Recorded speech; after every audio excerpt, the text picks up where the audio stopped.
Wantiyyaa jechuun fakkeenya dubartoota kamiiyyuu taate bakka bu'ummaa dubartoota kamii kan buute jechuudha.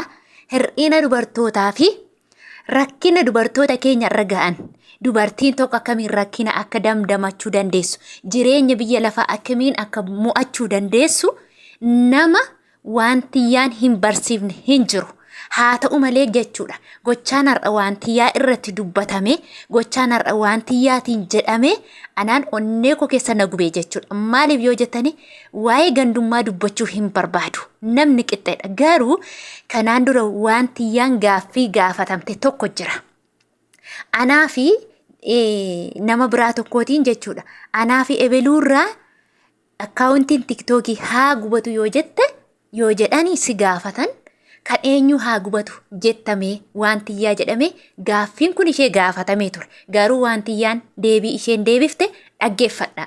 Nagaa Waaqayyo isiniif haa baay'atu. Hordoftootaa fi jaallatamtoota kabajamtoota maamiloota kiyya egaa jechuudha guyyaa har'aa waa'ee namaarraa waa'ee wantiyyaarraa dubbachuun dhufe jechuudha. Akkuma argitan baay'een keessan Amaariffaadhaan gaaffii wayii gaafatame jechuudha. Gaaffiin gaafatame akkaawuntii tiktookii wantiyyaa moo kan si'oon yoo gubisiin jedhan kan eenyu gubuu barbaadda yookiin immoo kan eenyu balleessuu barbaadda jedhamanii yeroo gaafatan issuun eenyu jenna kan wantiyyaa jette garoon garuma isheetti jedhan hiddi xannacha malee hin dhiigu jedhan dhugaa dubbachuuf akkuma namni dhugumatti hiddi xannacha malee hin dhiigu jedhan jarri ni hedatti jechuudha. Hedattee mucaa tattaafattee ilmooshee guddifachuuf walii gad kaattee wantiyyaa jechuun nama ilmoo koo hin gatu ani dogoggorri natti uumayyuu beekaas haa ta'amu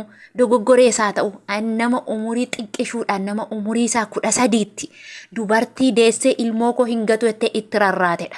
Garuu jechuudha otoo dubartoota kaan ta'eeti kan ilmoo ishee iddoo meeqatti gattee jira jechuudha. Kan ilmoo ishee qorichaan of keessaa falaffaltee jira jechuudha. Kan immoo ilmoo ishee dhalte gattee jira. Kan ilmoo ishee dhalte huutee jira jechuudha. Garuu wantiyyaan nama ilmoo isheetti rarra'ee daandii irratti gadi ba'ee garuu Waaqayyo seenaa ishee gaafa jijjiiru haala kanaan ishee mul'isee addunyaa kana ishee beeksise jechuudha. Inna jarri immoo isheenis immoo jechuudha wantiyyaanis gaaffii akka kanaa gaafatamtee turte.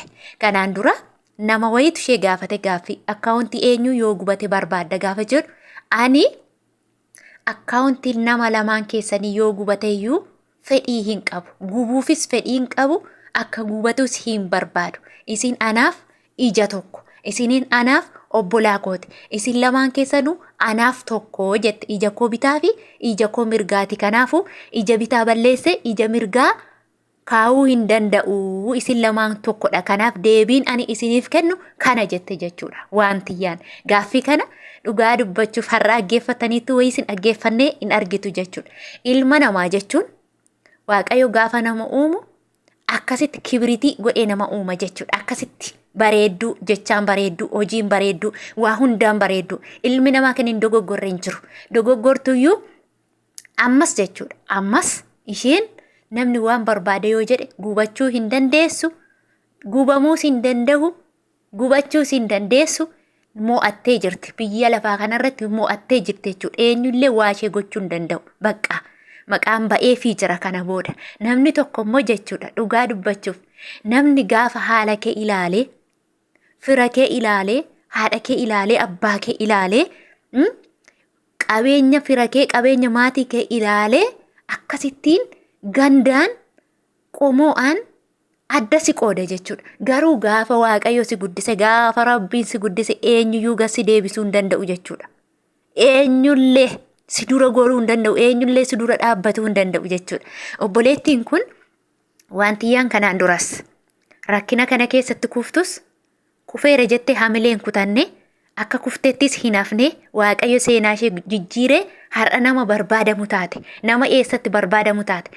Jechuun namni har'a qabeenya qabaate Dubaayii dhaqee bashannanuu hin jiru. Har'a garuu wantiyyaan nama ilmoo ishee bashannansiiste guddifachaa jirtuuf nama ofii isheellee ofirra darbitee hawaasallee gargaaraa kan jirtudha. Dhugaa Waaqayyo.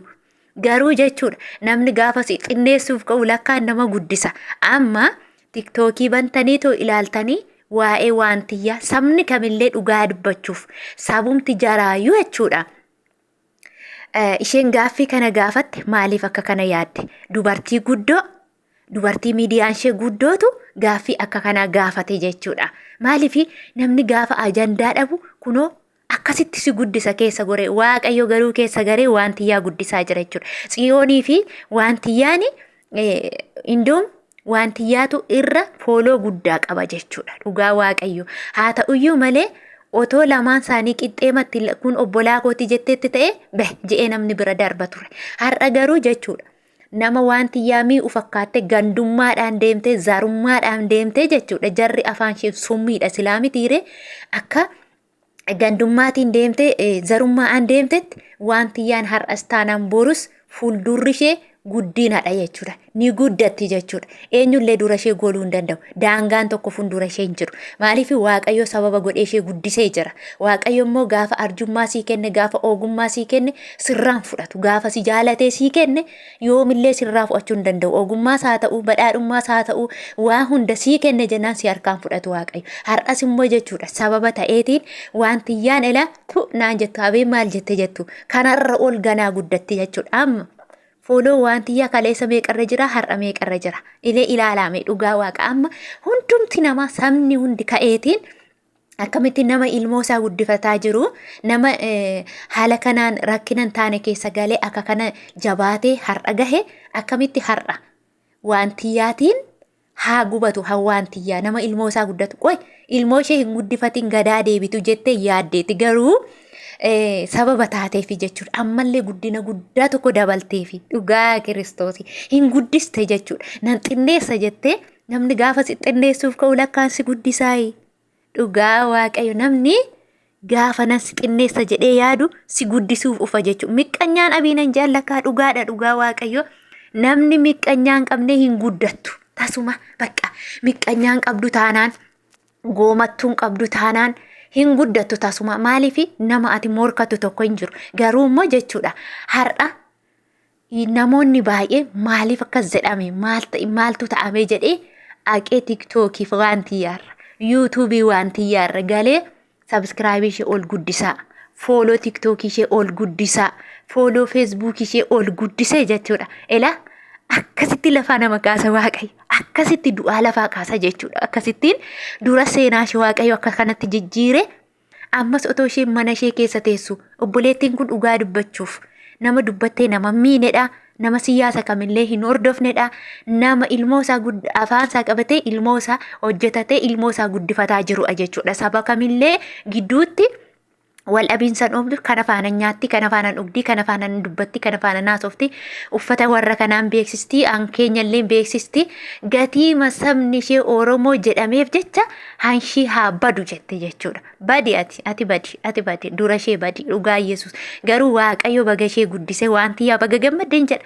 Dhugaa Yesus baga gammadde, baga Rabbi baga Waaqayyo si gammachiise. Dhugaa Rabbi seenaa kee Waaqatu jijjiiree lafa kaleessaarraa si baasee si guddise ammallee si guddisuuf adeema jechuudha. Waaqayyo si haa guddisu. Guddina daangaa hin qabne si taa'ija. Si fuuldura haa kaa'u ammallee hin guddatta ganaa jechuudha. Ganaa kanaa olitti guddatta. Kanaafuu namoonni tokko nama balleessa gaafa jedhee yaadu jechuudha akka nama tolchutti. Kunoo akkasi dhugaa Rabbi boolla qofforanitti deebi'an jedhe dhuguma. Amma intalli kun ofumaa jibba fudhatte malee otoo Wantiyyaan gubatte gubuu hin dandeessu addunyaa kanarratti otuma waan fe'e fiddee jechuudha. Sabaan isaa ta'u gandaan isaa ta'u maalumaan jette Wantiyyaa duubatti deebisuu hin dandeessu jechuudha. Maaliif nan aaree dhugaa Waaqaan waa'ee bakka qomoo kanarra dubbachuu hin barbaadu garuu nama zarii of biraan qabne nama cabaa of biraan qabne jetteetiin Wantiyyaa yeroo jettu akkamitti akkasiin aarsu sinumaanuu siniin aarsu ani gaggatii isheen zarii ishee himatteef jecha kan isheen haala kanaan Wantiyyaa jette jechuudha. Garuu Waaqayyo ishee guddiseera waan ta'eef guddatteetti dhimma afaanumaa badde obboleettiin kun siniin jedha. Namni gaafa miqqanyaa sinitti ta'u gaafa namni wanta duuba kanatti sin ilaalu sin darbitanii jiraattu. Miqqanyaan abiinaa dhugaa Waaqa. Miqqanyaan abiinaa darbaa jiraadha. Wantiyyaa darbii jiraadhu guddadha ammayyuu daangaan tokko sin argin dhugaa Yesus. Guddinni kee immoo daangaa haa darbu dhugaa Waaqa kanaa olitti.